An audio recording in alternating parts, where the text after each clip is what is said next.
उत्तर प्रदेश के एक छोटे से गांव में एक घर जिसमें सास और बहू बैठी हुई थी उदासीनता के साथ। और थोड़ी देर में बहू चाय बनाकर लाती है और कहती है, माँ जी, चाय बन गई है, जल्दी पी लो, ठंडी हो जाएगी। सास रामदुलारी चौकी पर बैठी थी। उनकी झुर्रियों में थकान और गम दोनों समाये थे। बेटी, तू भी कुछ पी ले, सुबह से कुछ खाया भी नहीं। भूख कहाँ लगती है माँ जी, जब पेट से ज्यादा दिल खाली हो। हाँ बेटी, जब से राजेश गया तो जैसे मेरी सास भी ले गया, पर बेटी तू ही अब इस घर की सास है। 3 महीने हुए थे राजेश को गए। ट्रक से टकराकर उसकी मौत हो गई थी। 20 बरस की उम्र में सुनीता विधवा हो गई। गांव में लोग तरह तरह की बातें करते, अरे जवान औरत अकेली कैसे रहेगी, अब मायके चली जाए तो ही अच्छा है। पर सुनीता ने तय कर लिया था, अब ये घर मेरा है। सुनीता रोज सुबह सवेरे उठती, घर का सारा काम करती और फिर सास के साथ खेतों में मजदूरी पर चली जाती। लेकिन खेत का काम अब कम मिलने लगा था। उस दिन दोनों जब वह थकी हारी लौटी तो सास चूल्हे के पास जाती और हाथों में पुराना बर्तन, शायद उसे बेचने का सोच रही थी। तभी सुनीता कहती, माँ जी, ये क्या कर रही हो? बेटी, आटा खत्म हो गया, सोचा पुरानी थाली बेच दूं तो कल रोटी बन जाएगी। नहीं माँ जी, अब कुछ अलग करना होगा, यूँ रोज पेट के लिए हाथ फैलाना अच्छा नहीं लगता।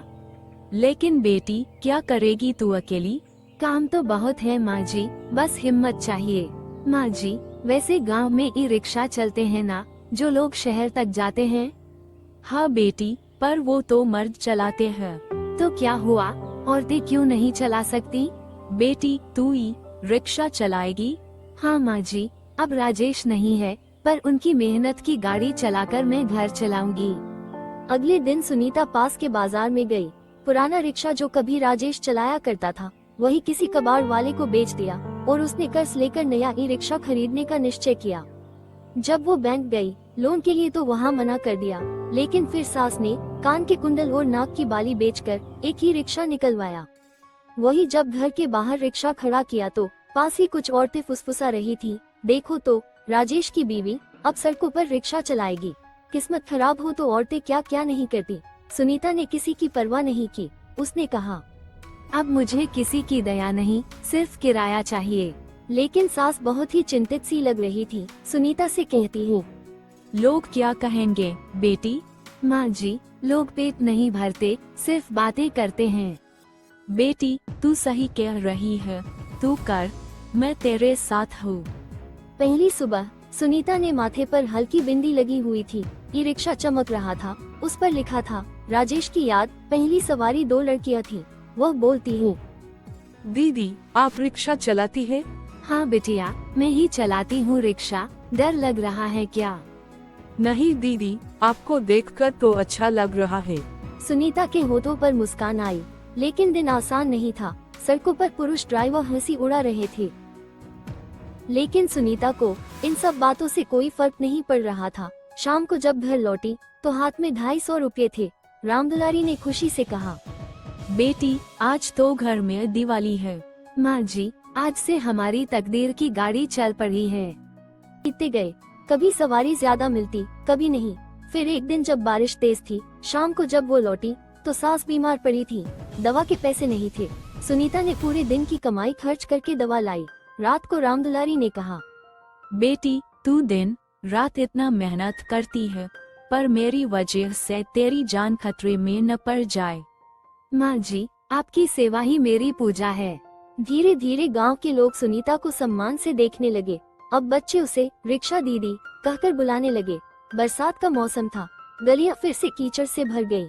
सुनीता रोज की तरह रिक्शा लेकर निकली, पर उस दिन उसका मन घर पर था। उसकी माँ की खांसी अब तेज हो चुकी थी, तो वह दवा के लिए डॉक्टर के पास जा रही थी। तभी रास्ते में एक सवारी बोली, बहन जी, डॉक्टर वाले मोड़ पर चलोगी? जी हाँ, क्यों नहीं, मुझे भी वही जाना है। फिर सवारी बैठाकर डॉक्टर के लिए निकल जाती है और धीरे धीरे वह वहाँ पहुँच जाती है।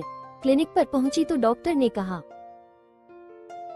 देखो बहन, दवा चलती रहेगी, पर इन्हें आराम चाहिए और पौष्टिक खाना, और बाकी भगवान पर भी भरोसा रखना। वह रिक्शा चलाती हुई मन ही मन सोचने लगी, आराम और पौष्टिक खाना, जब घर का चूल्हा ही मुश्किल से जलता है तो क्या दूं मैं माँ जी को। फिर वह घर लौटती है और अपनी माँ के पास बैठ जाती और कहती, माँ जी अब आप कुछ नहीं करेगी, मैं सब संभाल लूंगी। बेटी तू तो खुद सुबह से रात तक सड़क पर रहती है, तू कैसे सब कर सकती है। माँ जी जब तक मेरी सांसें हैं आपको कुछ नहीं होने दूंगी। ऐसे ही सुनीता सुबह से शाम तक रिक्शा चलाती है और उसको कई सवारी मिलती रहती थी। फिर एक दिन एक औरत कहती है, दीदी सुना है तुम ही रिक्शा चलाती हो, मुझे मंदिर जाना है, छोड़ दोगी? हाँ क्यों नहीं, जरूर आइए। दीदी आपके जैसी हिम्मत और जज्बा देखकर मुझे बहुत हौसला मिला। इस एक वाक्य ने सुनीता को नई ताकत दे दी। एक दिन जब सुनीता सवारी छोड़कर लौट रही थी, उसने देखा सड़क किनारे एक छोटा बच्चा बैठा रो रहा है। क्या हुआ बेटा, रो क्यों रहे हो? दीदी माँ बीमार है, पैसे नहीं है दवा के, क्या करूँ? पिता ने बिना सोचे अपना दिन भर का किराया उस बच्चे के हाथ में रख दिया। सास ने पूछा, बेटी आज इतनी थकी लग रही है, कुछ खाया? नहीं माँ जी, पर आज एक भूखे बच्चे ने खाना खाया, यही मेरा पेट भरने के लिए काफी है। राजेश अगर होता तो गर्व करता तुझ पर। जीवन जब थोड़ा संवरने लगा था तभी एक दिन दुर्घटना हो गई। रात में तेज बारिश में एक ट्रक ने सुनीता के ई रिक्शा को ठोकर मार दी। वो सड़क किनारे गिर पड़ी, हाथ में चोट आई, ई रिक्शा भी बुरी तरह टूट गया। सुबह जब होश आया तो सास उसके सिरहाने बैठी थी। बेटी तू ठीक तो है? माँ जी मैं ठीक हूँ, लेकिन रिक्शा टूट गया। तो क्या हुआ बेटी, हिम्मत तो नहीं टूटी ना? नहीं माँ जी, वो कैसे टूटेगी, जब तक आप मेरे साथ हैं मेरी हिम्मत जिंदा है। लेकिन अब उनके पास नया रिक्शा ठीक कराने के पैसे नहीं थे। गांव वालों ने जब ये बात सुनी तो कई लोग मदद को आगे आए। प्रधान ने कहा, सुनीता बेटी तूने इस गांव का नाम रोशन किया है, अब हम तेरी मदद करेंगे। गांव के लड़कों ने मिलकर उसका ई रिक्शा ठीक कराया। औरतों ने चूल्हे से थोड़ा थोड़ा आटा दाल इकट्ठा करके दिया। जब सुनीता ने फिर से स्टीयरिंग पकड़ी और अब वह मजबूत बन गई थी, वही आंखों में एक नई चमक थी। सास बोली, देख बेटी जब तू गिरती है तो पूरा गांव उठ खड़ा होता है। अब वह और मजबूती से सब कुछ संभालती और अब उसको सवारी भी ज्यादा मिलने लगी थी। अब वह दिन रात बहुत मेहनत करती। तभी एक दिन एक रिपोर्टर आया। उसने सुनीता और उसकी माँ से कहा, मैडम हम अखबार में उन औरतों की कहानी लिखते हैं जो हार की कगार पर भी मेहनत करके अपने जीवन को चमका लेती है, तो क्या मैं आपकी कहानी छाप सकता हूँ? हाँ भैया क्यों नहीं, अगर मेरी कहानी से किसी और को प्रेरणा मिलती है तो आप जरूर छापना मेरी कहानी। अगले दिन अखबार में बड़ी हेडलाइन थी, पति की मौत के बाद भी नहीं झुकी, ई रिक्शा वाली बहू बनी मिसाल। रामदुलारी ने अखबार देखा, आंखों में आंसू थे। फिर वह बोली, अरे वाह बेटी, तूने तो मेरा और गांव का नाम रोशन कर दिया।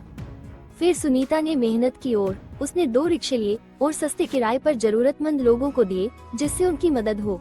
फिर दोनों खुशी खुशी अपना जीवन यापन करती हैं। ये कहानी उन लाखों औरतों को समर्पित है जो हालात से हारती नहीं बल्कि उन्हें बदल देती हैं। दोस्तों वीडियो पसंद आई हो तो वीडियो को लाइक, शेयर और हमारे चैनल को सब्सक्राइब जरूर करें। Thank you for watching it.